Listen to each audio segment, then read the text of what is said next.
Bonjour, aujourd'hui, on va décortiquer un outil de dépistage un peu particulier. On va le voir non pas comme un examen médical, mais plutôt comme une clé de découverte de soi. C'est particulièrement pertinent dans le cadre d'une réflexion professionnelle, comme celle que l'on mène lors d'un bilan de compétences. Est-ce que ces questions vous parlent? Si ça résonne en vous, c'est peut-être que certains défis du quotidien méritent d'être mieux compris.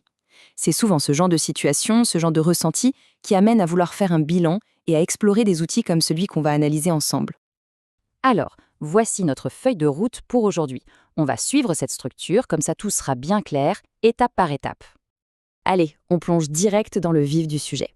Le but ici, attention, ce n'est pas du tout de coller une étiquette. L'idée, c'est vraiment de trouver des clés pour mieux naviguer dans sa vie professionnelle.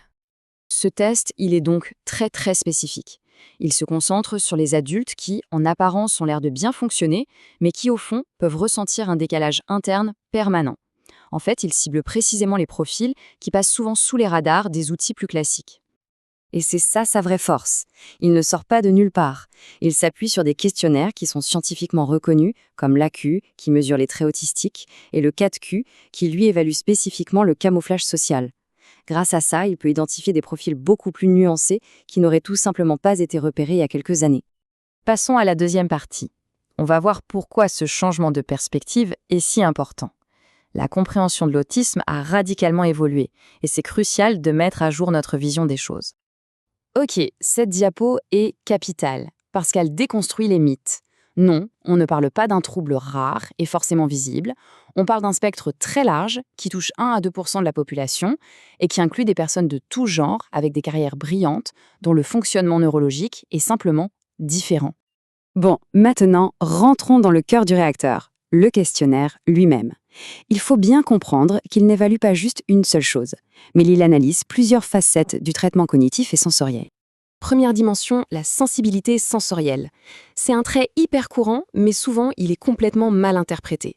On peut le percevoir comme de la difficulté ou des caprices, alors qu'en fait pas du tout, c'est une perception neurologique qui est juste différente.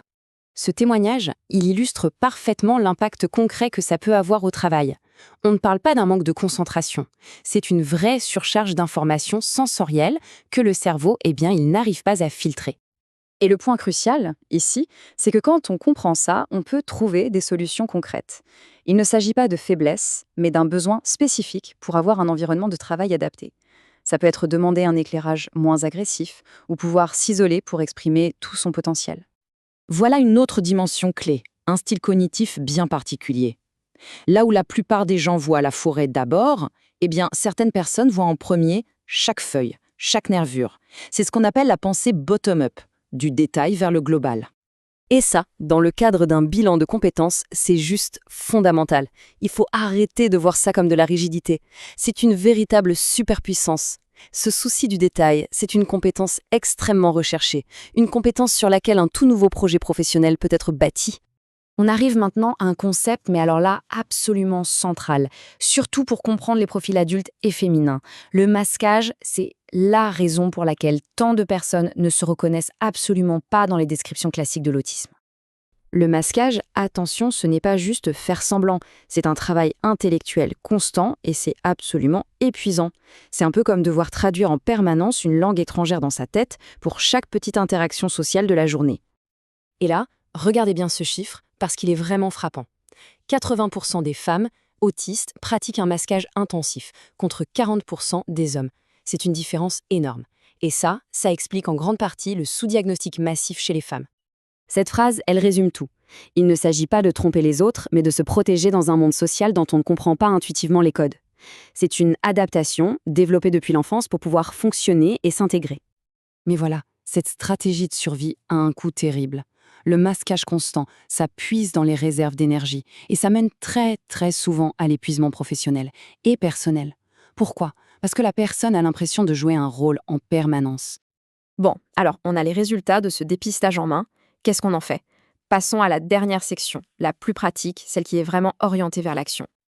Là, c'est un point super important. Il faut vraiment bien comprendre la distinction que ce tableau met en lumière. Ce test, c'est un dépistage, une indication forte. Il ne remplace en aucun cas un diagnostic formel qui, lui, est un processus médical complet mené par des spécialistes. Le cheminement est donc assez clair. Le dépistage, c'est le point de départ d'un parcours de compréhension.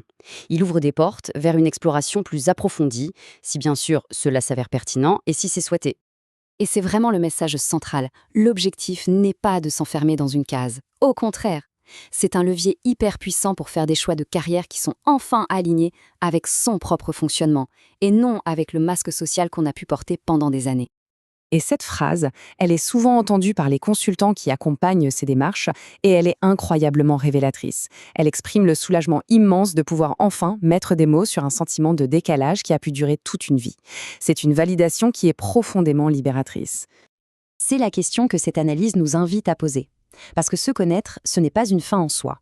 C'est le début de la construction d'un parcours professionnel où l'on peut enfin capitaliser sur ses forces authentiques sans s'épuiser à essayer de rentrer dans un moule qui n'est tout simplement pas le sien.